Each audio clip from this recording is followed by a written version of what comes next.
Hi, How Meg. are you? I'm good, thank you. How are you? I'm doing good. How was your birthday? Oh, it was super fun. I turned the big 3-2. What happened? I worked a few hours in the morning. It's hard not to work. And then I did what else? I got my own massage. I went to a little bit of a joyful movement cycle class that I love. It feels like you're basically dancing on a bike, which is basically my favorite thing. And then I went out to a really fancy Italian restaurant with Dan, which is fun. And then I watched This Is Us at the end of I don't know if you've seen This Is Us, but.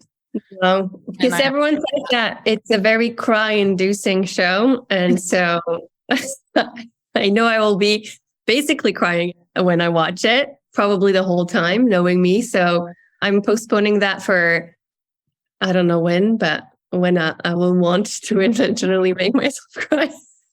It's very heartwarming. It's like you're crying for the relatability of it or the nostalgia of it, or, there's just little moments where you're just shook, but they're not necessarily heartbroken. It's just a moving show. Yeah. But I moved really fast. So I mean, I had tissues in my hand, this, dabbing, basically that's how I watched the show. That's cute. It sounds like a lovely day. It was really nice. I would recommend everyone to get a massage on their birthday. It's a pretty strong choice. I mean, I highly recommend it. I mean, I've been treating myself to monthly-ish massages at Massage Envy. And I usually get this big, strong guy who is very methodical and slow. And he's very zen. And because I booked last minute for my birthday, I got this tiny little lady who was just like a little mouse, really working the muscles. And it was actually funny because her energy was a little bit of an adjustment for me, but she ended up doing amazing. And it kind of just cracked me up because she is so tiny. Her little hands are and then her feet were scampering around. I could see her feet on the floor, trying to work my back muscles. So it was I don't know, it was kind of funny to me, but it was a fun birthday. Really nice. Aw, that's so cool. So just because I'm nosy, what was the best thing you ate at the restaurant? So it was an Italian restaurant called Brico in West Hartford. It's beautiful. It was packed for a Monday. We ordered a bunch of apps, and then I ordered, what is it? A pumpkin-y ravioli. It's a sweet potato ravioli, but it has pumpkin vibes. I don't know, it has fig, and it's more of a nice brown butter sauce and all of that. But I would say, so that was delicious, but my favorite thing were the meatballs. And I find when I go to an Italian restaurant and they have meatballs on the menu, they're usually pretty freaking good. And they were just awesome. I felt like it was a really good call to get those. Oh, yeah, that was my favorite part. And then I had a hazelnut chocolate mousse pie thing for my birthday, when they put the candle on it, and they didn't sing, thank God. I was oh my God. I see the cake coming and I'm oh, don't sing. And they didn't sing, thank God. I think the waiter was embarrassed to even bring it out to me because he was I'm not going to sing. You could probably see the look on my face of fear. But the cake was, or I guess it was a ganache pie mousse thing. I don't even know how to describe it, but it was really good.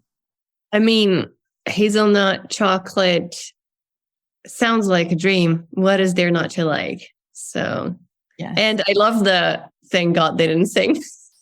I understand. I understand so much.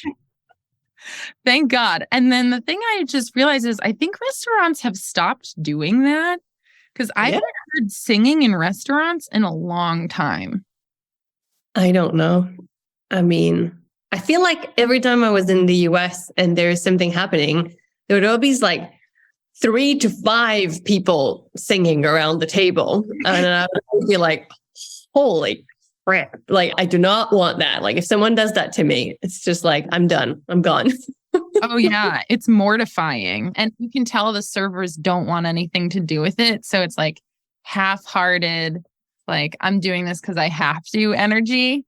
And that's like the worst. I once was in a cheesecake factory and they were really like, they looked like, I mean, maybe it was pretending, but they looked like they were really giving it their all, you know, when they were singing. And that's kind of what scared me a bit because it was like, oh, like they're more excited than the other people about it. Honestly, when people do give it their all, I give them a lot of credit. And I think if I was a server at a restaurant that did singing, I would much rather like have a group of core server coworkers who we like wanted to bring it for them. And like, I could imagine that being fun. Like if you really bring What would want me to be singing? Let's be clear. They would be like, please do not send Anne Claire. She sings really poorly. No, if you're in the United States, they would make you go up and move your mouth and clap along and smile. There's no way you would get out of that. But I promise no one wants to hear the song actually come out of my mouth. I'm so curious now.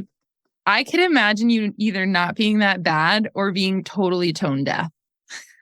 Oh, I'm really bad. Like so bad. You can ask Stephen next time you talk to him. He will tell you. I have perfect rhythm, but anything that comes out of my mouth just does not sound right. Can you sing in tune? No. Oh my God, I love this. I want to hear it. I'm going to try to make you sing at the retreat. See, this is why I should not say anything. I'm going to turn on a song. Myself into a hole. A Taylor Swift song, and we'll just be singing along, and then I'm going to cut it off, and you're just going to be stuck singing a cappella.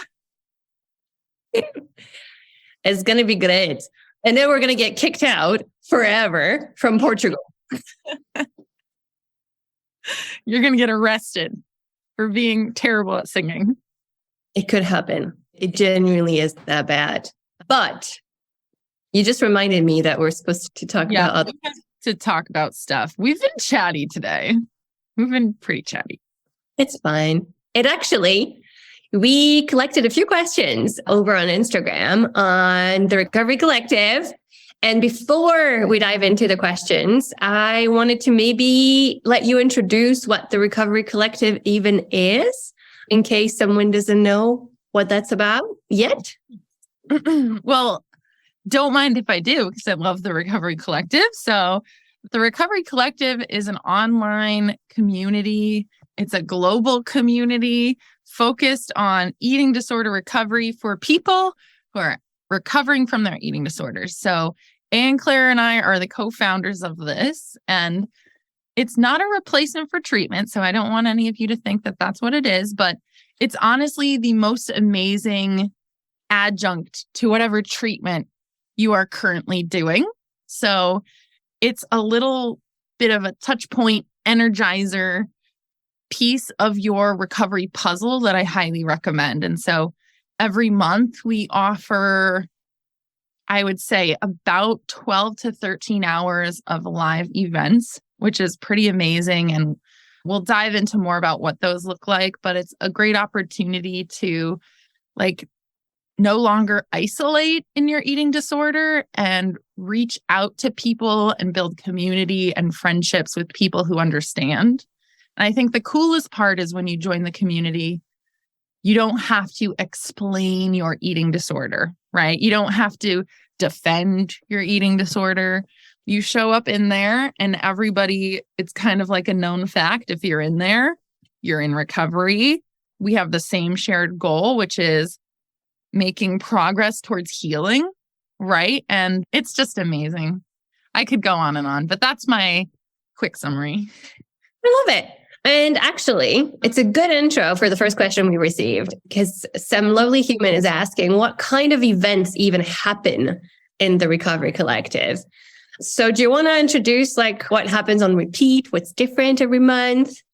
Yeah, let's do that. And I'll have you chime in here too, just whenever you I'll want. cut you off whenever I want to. No worries. Yeah. Just interrupt me. Okay, so what kind of events?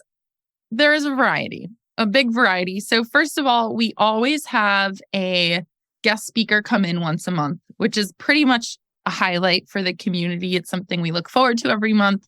They show up. They're usually maybe a leader in the field, which is awesome. We've had Dr. Jennifer Gaudiani come in and talk about medical complications of eating disorders. We've had Carolyn Costin come in. We've had Christina Johnson, who's the encouraging dietitian on Instagram, Reagan Chastain, like Mia Finley, who everyone loves, who's also on YouTube. We have these amazing guests every month. And so that's been something I could show off about all day. We're building our lineup for 2023 as we speak. But then there's also group coaching. We do a Nourish and Learn with Talia Sachele, who's an eating disorder dietitian, every month. And Talia's extremely talented. She's been with us since day one. And she'll actually provide a recipe for the community that every month. And then we cook it together.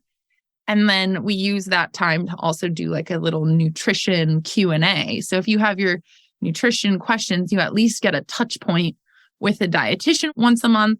And then Anne Claire. We do gentle yoga and trauma-informed yoga with Anne Claire, which is amazing. Anne Claire, what's that like? What's that like for you? So we're actually changing it a little bit because we accidentally did something different last month and everyone loved it. So now we're actually starting with 5 minutes of journaling based off of a little something that I read to the people who have joined. And then the movement is always gentle. It varies. Sometimes there's also some breath work we've done to there. There's always time to really get in touch with ourselves, our physical presence. And we always regroup at the end of the practice. And then we have a chit chat. Sometimes we do an oracle card pull. Sometimes we do a oracle book pull from one of my shelves. That's going to just depend on who has joined and what we feel like doing. But that's basically what that looks like every month. I love that. And you have such a Zen side to you, like a grounded Zen side that comes out when we do those. That's always really cool to see. And you're amazing at it. I did get a question about yoga recently, which I recognize we haven't clarified in a while, which is if you join yoga virtually, you will not have your camera on during the session. So if you're afraid that everyone's going to be on camera doing yoga, that's not it at all. You'll be able to see Anne Claire, but after you all say hello and you're actually doing the movement, the camera's turned off. So that's pretty good to keep in mind. Yes, indeed. That is quite important. And just so that I don't impose or bother people with music, everyone's not only not on camera, but also muted and everyone can play their own music. And we have some RC playlist that we have curated over the years, whether that is from like the retreat last year or like a Taylor Swift special or like an other playlist. And so I don't know, it's kind of fun because sometimes you have people being like, what are you doing today? And it's like, I don't know. It's just a random fact, but I like it. There's some cool Recovery Collective playlists on like Spotify, which I find people connect over and bond over, which I love. Like you learn about people like when you see what music they add to it. And I don't know, it's pretty fun. But yeah. And other events. We also have group coaching, which I think I mentioned, which I go over things that like a recovery coach would go over. So behavior change, challenging your thoughts, like maybe cognitive distortions, like every session, there's a different topic. And then we also do journaling and meditation. And there's a coping skills group. There's so many groups. So if someone's wondering and is like, I really want to have a list, check out our website. There is a long list of all the events and they all happen every month. Yes. So, of course, the host changes. So the special guest joining us will be different every month, but the rest comes back every month with a different topic or different vibe or different something. That actually brings us to a question that I think ties in really well, which is one of the questions that was submitted, which is, when do the events happen? Do you want to take this one? I'll take it, sure. Essentially, the dates are moving. Every month we do change it up. The only thing that stays the same is the Nourish and Learn for Talia's scheduling purposes, but they're usually moving. I just remembered we didn't even mention peer support. So I'm going to get to that in a second, but we are very cognizant. We're very cognizant of the fact that people are living in multiple time zones. So we try to switch event times up every few months so that people in different time zones can be awake for certain events, which is nice. And if you miss an event because of time zones or work or childcare things, we record everything and put it on a library called Kajabi, which is like Recovery Netflix. And we add to it every single week, essentially, with more recordings. So you never have to miss a session. And if you're super shy, you can just watch recordings. You don't have to come to the lives. Of course, we want you to come to the lives, but that's not a requirement. And I did want to take a step back and say one of the events that's really popular that we didn't bring up was peer support, which we have recovery mentors in the community, Anna and Gemma, who are amazing. And they are trained and they're very far along in their recoveries. And they do peer mentor groups, which are actually the only unrecorded group of the month. So it's a space for our members to be really vulnerable and open together. And Anne Claire and I aren't even there. So the teachers aren't even in the room, the parents or whatever. Is there a saying in English, when the cats are gone, the mice dance? I like that. I don't know if there is one though. Well, it's a saying in French. But yes, anyways, all that to say, it's really a space where you are still, like the space is still held by someone who's leading that session, but it's really a space for members by members. And our amazing mentors, Anna and Gemma, also try to keep in mind our humans that are living all around the world and try to alternate whenever they do those, especially because they're not filmed, and they're not filmed so that everyone can really feel free and less, feel less internal resistance to sharing and being vulnerable, because I know I have vulnerability hangovers all the time. So I would totally appreciate if I was in recovery to not have recordings of things, because I'd be like, so anyway, I feel so grateful that they're doing that every month, both of them. And yeah, it's one of our top most loved workshops. Yes. Oh my gosh. The community is like, we love peer support. And I'm like, oh, I wish I could be there, but I want to let you all do your own thing. Like. That's the moment where you and I need to take a step back. So or take a step back and let people do their thing, but it's really nice. So I had to bring that up. But what's another question that came? We had a question that is actually really, really important. And that is, how do you keep it all safe? As we know, when we're in eating disorder recovery, there are many things that can feel triggering, activating, and we actually genuinely, like since the beginning, actually, there have been rules put in place in order to keep the community safe. Do you want to share the workshop side of things? And then I'll share the Facebook side of things. Yeah, sure. So some of the things we do during workshops to keep it safe is, first of all, we're always acknowledging that there's the potential to be triggered, but we try to minimize triggers, right, in the workshops by making sure nobody uses specific numbers when they speak and share, and nobody speaks about eating disorder behaviors really specific to them. And so that's really helpful because those are generally very triggering subjects. So we have that rule created to keep it safe. We also ask that everyone keeps their cameras on like selfie view. So there's no like body checking happening on camera. You don't even have to have your camera on if you don't want to, although we encourage it. those are the two, I think, most safety keeping rules. But of course, we're always encouraging people to just be vulnerable and have fun and share, and keep in mind we're all in different places of recovery. So I'm always reminding people of that too when we do come to the community. So, I mean, there's other rules, but I don't want to bore everyone on that.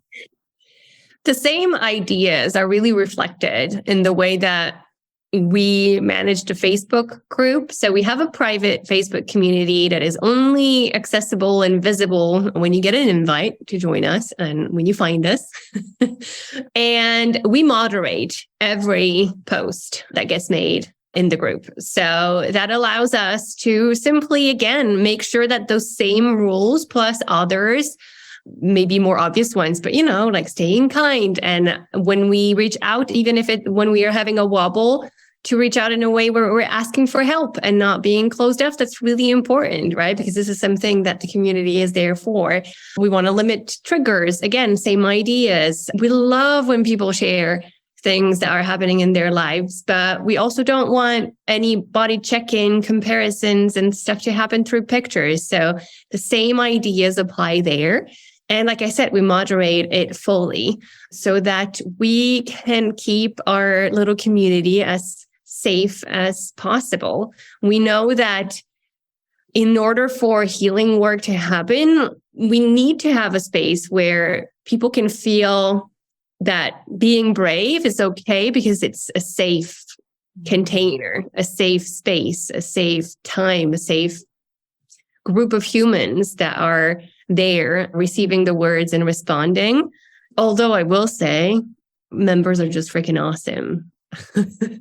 I don't have to monitor them too hard. Everyone gets it. It's like the tone has been set and everyone recognizes this is not a place you're going to go dump on everyone else. Really. It's like a place where you share openly with respect and like following up with some sort of ask for help or something like that. So it encourages a very supportive, positive tone. Of course, we welcome all like negatives too, but we're trying to keep it a reassuring, recovery focused place. And that's, I think, one of the differences of many online groups I've heard of. Yep. I agree. Yeah.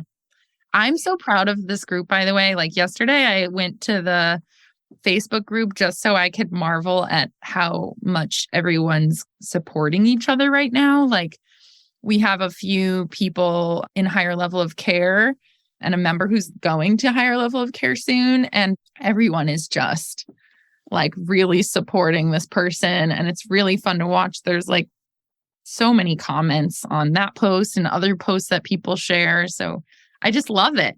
Everyone's leaning into it. Yeah. And I know this is not a question, but I don't care. It's honestly the most beautiful part of the whole collective. It's the community itself. The fact that there is a place in your recovery where you're seen, you're heard, people get you. And when you reach out for help, people give it, right? And it's not like I have to justify myself and blah, blah, blah, and explain. And it's just so like, it's heartwarming to watch it now. But when I think of Anne-Claire from years ago, I'm like, that would have felt like a completely different experience of going through those really hard times, but with other people and not having that sense of there's something wrong with me. It's just me. I'm wrong. That isolation that you were mentioning earlier. So I don't know. I'm just gushing now, but yeah, it's a very validating space for people in there, I think, because like when you are isolated in your eating disorder, you start to have these doubts, like maybe you're not sick enough, or you start gaslighting yourself into this isn't real. I don't actually have an eating disorder. Like when you're isolating, your brain will like make it hard for you to see clearly sometimes. So it's really nice to have a community of folks who are sharing and supporting, who are maybe mirroring some of your own experiences that you've been questioning. So you can say, oh, like my eating disorder is real and it is valid. And maybe this is my sign to get help, right? If you haven't gotten help. I've seen that happen a lot in the community, which is really cool. Yeah. Cozy vibes. No. Now we do have one last question, I think. And that was, what stage of recovery do you have to be in to get access to the Recovery Collective? All right. So this question, the answer is you can be in any stage of recovery. You just have to have, the hope and intention of healing, or even the hope and intention of support, right? You might not even be fully convinced that you're ready to recover, but it's the intention of community support and, the hope for healing. Any stage is welcome. You could be in the very beginnings of your recovery. We have individuals of all ages. So we have individuals going into their 60s in age. So people have been struggling for a long time too. It's all ranges. We also have folks who are recovered, like myself and Anne Claire, who can really help guide the community as well. So you're welcome at any age, stage, level of care. We have a few folks who will tune in, at treatment, if they're allowed to, which is really cool too. I keep using the word cool today, but yeah. Now I have a question for you though. It's not one that was asked, but I'm just going to sneak it in, because if we go back to the creation of this collective, you were the capital THE founder of the collective. And that means you had a vision for it, right? You had this image, this spirit, a set of values in mind, and you birthed this community, and it just stuck to you and then just held on. But I'm curious to hear, from that vision at the time, and then considering now, right, what you have created, what we are still creating, what expectations were met, what went beyond what you expected. I'm just curious. Yeah. So the vision was always to break free from isolation and create community. I always wanted a place where people would find friendship, because friendship is one of my big values. It sounds corny, but it is. And community is a huge value. So the intention was always friendship, community, connection, breaking free of isolation. I founded this during the pandemic when everyone was really isolated. So I think a few surprises that I've had is, the lineup of guests has been remarkable. We've had some really amazing individuals in the field join us and teach our community. Another vision that I didn't even know was real was you. When I founded this, we had never met. So it was cool because this brought us together. I remember you reaching out to me on Instagram. I remember you had been lingering on my page. I'd seen your name, but you finally reached out and we started talking. And that's when I learned you were a coach. I thought you were stalking me because you needed the help, but you're actually training to be a coach too. And you've been a huge piece of this. It would not be the same community without you. Honestly, you helped me level up on so many. It would probably be less of a vibrant place without you. So I just want to say that was a huge one. And then the retreat totally blew me out of the water. Never in a million years did I think I'd be hosting an international retreat so soon. I always thought to myself, down the road, it would be nice if potentially, and I don't even know if I was thinking international. I was thinking maybe we'll have a retreat in Florida or something, So that really blew my mind too, that this community can be so connected and strong that we can all travel together and meet in real life. I didn't expect that at all. And that gives me a huge sense of fulfillment, knowing that we were able to pull that off last year and are doing it again this year. So I'm so excited. Yes. So yeah, that's my answer. I hope a little long-winded, but those are the things that, yeah. I want to add a few things because a few. historical OJ members know how the community has evolved over the last 2 years. But I must say, out of the new things that we brought in, peer support and the new self-care coping skills workshops, those two little extra pieces that we've added to our community, they're just gems, both of them in different ways, but they're little new things that we added in the last year or so. And I feel like it really also elevated members. Yes, I completely agree. Those things did not exist. Peer support emerged because we had individuals who were becoming leaders in the community, and we wanted to honor them and honor their progress and do something that wasn't recorded, right? So that was part of it. And also give people an opportunity to really share and connect vulnerably if they were afraid to show up on a recorded call. And then the coping skills group / self-care group comes from the need to constantly be experimenting on what calms you down, what makes feelings more tolerable so that you don't turn to your eating disorder behavior. So every month we do something really cool. Last month we had an essential oils workshop with another recovery coach named Romy, who's awesome. She actually sent samples of essential oils to everyone who signed up globally, which that's ambitious and amazing. And I'm always going to be grateful for that. We're going to do collaging for vision boards this month, but every month we do something new and fun. And that's more of a social thing. I think that's one thing that's been really exciting is people want to socialize in this group. It's not just talking about your eating disorder all day. It's, I want to connect with people. I want to make new friends. I want to socialize, which is awesome. Yeah, I love that. Now, all the important deeds. By the time you human are watching this video, the doors are open. So, yes. Oh my God. What does one have to do to join us, Meg? Well, first of all, I'm going to scream this from the mountaintops. The doors to the Recovery Collective are now open, and they only open 3 times a year for a stretch of about 10 days. So they're opening January 19th, so it's probably past that. But you can go to recoverycollective.mykajabi.com, which we will put in the show notes below, or, put those below.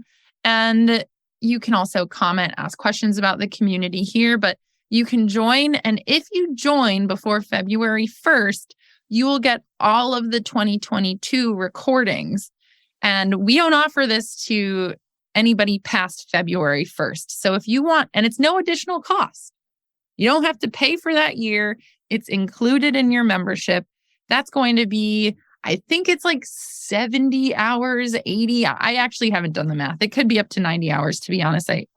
I should have done that before this video. But it's hours of content that you can watch in addition to all the live events that you'll be invited to, which is really a huge deal, in my opinion. It is a massive deal. And earlier we mentioned a few of the freaking amazing guests that we had in 2022. You really don't want to miss out on that. It was just, they were all first class workshops. And like we said, if you don't join this time, those won't be available to you. If you join next time we open the doors, which will only be in end of May. So I know. It's no better time than now, right? This is the only time once a year where you get so much content in addition to what your membership offers. And if you sign up now, you will have the eligibility to join us on the Recovery Collective retreat, which also isn't offered to everyone. So you have to become a member to join us in Portugal in June for the retreat. So it's something to keep in mind. If you're really wanting to come to Portugal, we want to meet you first and have you integrate into our community for a few months. So just saying. Another reason to join. Just saying, another reason to join before February 1st. Now, if you have any more questions, please don't hesitate to drop them in the comments below. We will be monitoring the comments and getting back to you with all the extra info and links and whatever it is that you're wondering about our amazing community. Meg, thank you so much. Thank you, Anne-Claire. I appreciate you. This has been really fun. And everyone watching, thank you for listening, watching. Comment below, like, share, and join the community because you'll have more access to Anne-Claire and I than you could even imagine in there. We're always in there. So hope to see you inside the Recovery Collective. Bye, everybody. Bye.